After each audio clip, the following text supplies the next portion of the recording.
अरशद शहीद के कत्ल ने मुझे मजबूर किया कि एक कौम उठ और निकल और बता इनको कि तुम जिंदा लाशें नहीं हो। अबलीस तो मुफ्त में बदनाम है, इंसानों ने मायूस कर दिया, मुझे इस सदी के हुक्मरानों ने मायूस कर दिया। मैं तो 1.5 महीने की तैयारी बना के आया बैठूं, लेकिन अभी पता लगा है, ज़राए से पता लगा है कि सिर्फ 8 दिन का होगा। रहे या ना रहे, लेकिन ये स्ट्रगल अब ख़त्म होने वाली नहीं है।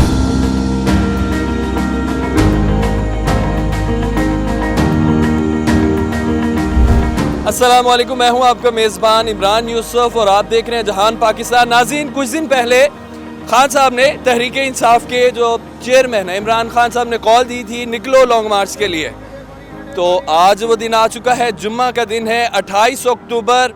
इंतज़ार की घड़ियां ख़त्म हो चुकी हैं। अगर मेरे बाईं जानिब देखा जाए तो सिक्योरिटी की जो भारी नफरी है वो यहाँ मौजूद है। सिक्योरिटी के बहुत ज़बरदस्त इंतजाम किए गए हैं। और अगर मेरी दाईं जानिब देखा जाए तो यहाँ पर जियालों की बड़ी तादाद, जबकि अभी सुबह सवेर का वक्त है, यहाँ जियाले बड़ी तादाद में आना शुरू हो चुके हैं। फ्लैक्सेस आप देख सकते हैं, बड़ी तैयारी की गई है लॉन्ग मार्च की। बड़ा लॉन्ग मार्च है, बड़ी तैयारी की गई है। यहाँ पे सैकड़ों लोग अभी तक आ चुके हैं, मज़ीद हज़ारों लोग यहाँ आएंगे, फिर लाखों की तादाद हो जाएगी। जैसे कुछ लोग हैं, फैमिलीज़ हैं, उनसे बात करेंगे, उनका जोश क्या है, उनका जज्बा क्या है पीटीआई को लेते हुए, इमरान खान को लेते हुए। आइए मेरे साथ। की आज़ादी के लिए हम पार्टिसिपेट कर रहे हैं और हम उसको बिल्कुल ऐसे ही समझ रहे हैं कि जैसे 1947 में एक स्ट्रगल चली थी, तो अब ये स्ट्रगल है। अल्लाह ताला इमरान खान साहब को लंबी ज़िंदगी दे, वो रहे या ना रहे, लेकिन ये स्ट्रगल अब ख़त्म होने वाली नहीं है। मेरा ख्याल है अगली जनरेशन इसको कैरी करेंगी। मैं तो 1.5 महीने की तैयारी बना के आया बैठूं, लेकिन अभी पता लगा है, ज़राए से पता लगा है कि सिर्फ 8 दिन का होगा। 8 दिन का? हाँ, 8 दिन साथ ही हैं। 8 दिन मैं 1.5 महीने की तैयारी बना के आया बैठूं और अल्हम्दुलिल्लाह अकेला आया हूँ, अपने खर्चे पे आया हूँ और आगे भी जब तक जिसमें जान है खान साहब के साथ मेरा साथ है। मुझे इस सदी के हुक्मरानों ने मायूस कर दिया, कुछ अपनों ने कभी बिगानों ने मायूस कर दिया। आदम की औलाद ही कर रही है आदम की औलाद पर जुल्म, अबलीस तो मुफ्त में बदनाम है, इंसानों ने मायूस कर दिया, मुझे इस सदी के हुक्मरानों ने मायूस कर दिया। मैं जिला इमरान खान से आया हूँ। इमरान खान दे नाल हो? इमरान खान की मोहब्बत में इस्लामाबाद जाओगे? बिल्कुल जाऊँगा, हकीकी आज़ादी लेकर रहेंगे। वो अच्छा ईमानदार सच्चा लीडर है, जो सब ईमानदार हैं वो इंशाल्लाह उसके साथ है। जो ईमानदार हैं ना, कलमे पढ़ने वाले हैं, इंशाल्लाह सच के साथ होंगे। अवामी मफादात को मद्देनज़र रखते हुए फैसले करें, पॉलिसीज़ बनाएं, गैर मुल्की इन्फ्लुएंस से पाक हूँ। ये आज़ादी का मकसद। ये आज़ादी का मकसद नहीं कि हम किसी की कैद में हैं, हम अपने फैसलों में आज़ाद होना चाहते हैं। मैंने जब खान साहब को सपोर्ट करना शुरू किया था तो शायद मैं इतनी स्ट्रांग नहीं थी, लेकिन जब मैंने इनकी ओछी हरकतें देखी हुकूमत की और हमारे कुछ इदारों की, तो मुझे लगा कि यार नहीं, ऐसे थोड़ी हो सकता है कि जो लोग बाहर बैठे हैं उनकी सारी जायदाद बाहर है और मैं उनको सच्चा साबित करूं, मैं कहूं कि वो सच्चे हैं। और जो लोग कहते थे कि हम लोग का सियासत से कोई काम नहीं, कल जब मैंने सुना तो मैंने देखा कि यार पूरी उसमें सियासत के अलावा कोई और चीज़ थी नहीं। अगर मैं सियासत निकाल दूँ वर्ड, तो उस प्रेस कॉन्फ्रेंस में कुछ और नहीं था। फिर आज मुझे उसी प्रेस कॉन्फ्रेंस ने मजबूर किया कि मैं यहाँ निकलूँ और मैं उनको ये बताऊँ कि आप जो कह रहे हैं हम वो अब आवाम नहीं रही, हम अब बदल गए, अब हम बड़े हो गए। और मैं शायद पहले भी ना निकलती, लेकिन अरशद शहीद के कत्ल ने मुझे मजबूर किया कि एक कौम उठ और निकल और बता इनको कि तुम जिंदा लाशें नहीं हो, तुम बोल सकते हो, तुम जागते हो, तुम्हें पता है कि तुमने क्या किया। आज ही कहते हैं कि उसमें हुकूमत का कोई कसूर नहीं था। इन्होंने बोला कि हुकूमत ने कुछ नहीं किया। आप काशिफ अब्बासी का शो देखिए, काशिफ अब्बासी में शो में कहते हैं कि मुझसे जब अरशद शरीफ के नीचे फ्लैट के जब दुबई की हुकूमत आई और ऑफिशियल्स आए तो उसने मुझे बताया कि मुझे यहाँ निकलने से मजबूर किया है।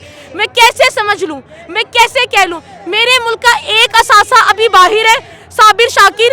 अगर आपको सच पता करने, उसे बुलाएं, उससे पूछे किसने मजबूर किया, उसे किसने कहा, लेकर आए सलमान इकबाल को, पूछे उससे। और आज हमें इस हकीकी आज़ादी में इसीलिए आई हूँ ताकि मैं आप लोगों को ये बता सकूँ कि आप जो भी कह रहे हैं ना, जो भी प्रेस कॉन्फ्रेंस में आप कह रहे हैं या आपकी हुकूमत कह रही है, जनाब मीर सादिक और मीर जाफिर तो हम सबको पता है, नवाज शरीफ और शहबाज शरीफ को कहा था, लेकिन मुझे समझ नहीं आई कि आपको एक्सप्लेन क्यों करना पड़ा। जिनको जो है ना वो अदलिया भी कंट्रोल नहीं कर सकती, वो पूरा मुल्क कंट्रोल करते हैं। कल DGI SPR ने जब सलीम साफ़ी ने सवाल किया अरशद शरीफ के बारे में, तो DGI SPR ने उसको कहा कि आपको पता है कि अगर हम ना चाहते तो वो बाहर नहीं जा सकता था। मतलब क्या, आप अदलिया से भी ऊपर हैं, आपको कोई कंट्रोल नहीं कर सकता। आप 10-12 लोग इकट्ठे हो जाते हैं और पूरे मुल्क को, ये कौन होते हैं? आप सब तमाम सहाफ़ी, सारे चैनल्स के सहाफ़ी, एक के नहीं, ये आप सबकी जंग थी। जब एक सहाफ़ी को जब इतना थ्रेट किया जा रहा था कि उसे अपना मुल्क छोड़ना पड़ा, तो आप सब उसके साथ क्यों नहीं खड़े हुए? आप सब ने उसका साथ क्यों नहीं दिया उस वक्त? आज 5 बच्चे यतीम आप सब ने किए। मैं आपसे सवाल करता हूँ कि साबिर शाकर अब बाहर है, जिंदा है खैर से, उसको क्यों नहीं बुलाया जाता? उसका क्या कसूर है? चौधरी गुलाम हुसैन साहब जो बुजुर्ग सहाफ़ी हैं, उनका क्या कसूर है? जो सहाफ़ी बोलता है उसकी ज़बान या तो बंद कर दी जाती है या उन्हें बाहर जाने पे मजबूर कर दिया जाता है। ये कौन सा मसला है? सहाफ़ी बिरादरी अगर यक ज़बान होकर अवाम के साथ खड़े हो जाएं तो किसी की जुर्रत नहीं है कि जनाब अली इनको बाहर भागने पे मजबूर किया जाए। हम आप सब से ये गुजारिश करते हैं सहाफ़त वालों के कि जनाब आप सब एक प्लेटफॉर्म पर जमा हो जाएं, ये एक दूसरे का तमाशा देखना बंद कर दें। अरशद शरीफ जो बाहर से कत्ल हो के आया, उसकी डेड बॉडी आई है, हमें बहुत अफसोस है। हम सब उनसे उनके घर वालों से सोगवारी पेश करते हैं। हम सब उनके बराबर के शरीक हैं, हम में उनके बराबर के शरीक हैं। जनाब उन्होंने बहुत बड़ा कदम उठाया और वो सच के सहाफ़ी थे। यकीनन अरशद शरीफ के बहुत बड़ा गम है। उनका जो कत्ल है वो सारे सहाफ़ियों का जो है, उनके खून के हम कर्जदार हैं। वो मेरी बहन ने एक बहुत बड़ी बात की थी कि अगर उनको थ्रेट्स मिल रहे थे तो क्यों सहाफ़ी बाहर नहीं निकले? बिल्कुल बजा सवाल था उनका। नाज़रीन, ये पीटीआई का जो क्राउड है वो आपके सामने है। इसके हवाले से सिक्योरिटी की भी बात की गई, सिक्योरिटी भी आपके सामने है। हज़ारों की तादाद में कारकुन यहाँ आना शुरू हो चुके हैं, इनसे बात भी की गई है, उनका जज्बा भी देखा गया है। लोग बिस्तर लेके यहाँ आए हुए हैं, 1.5 महीने के लिए वो तैयार हैं खान साहब के लिए निकलने के लिए।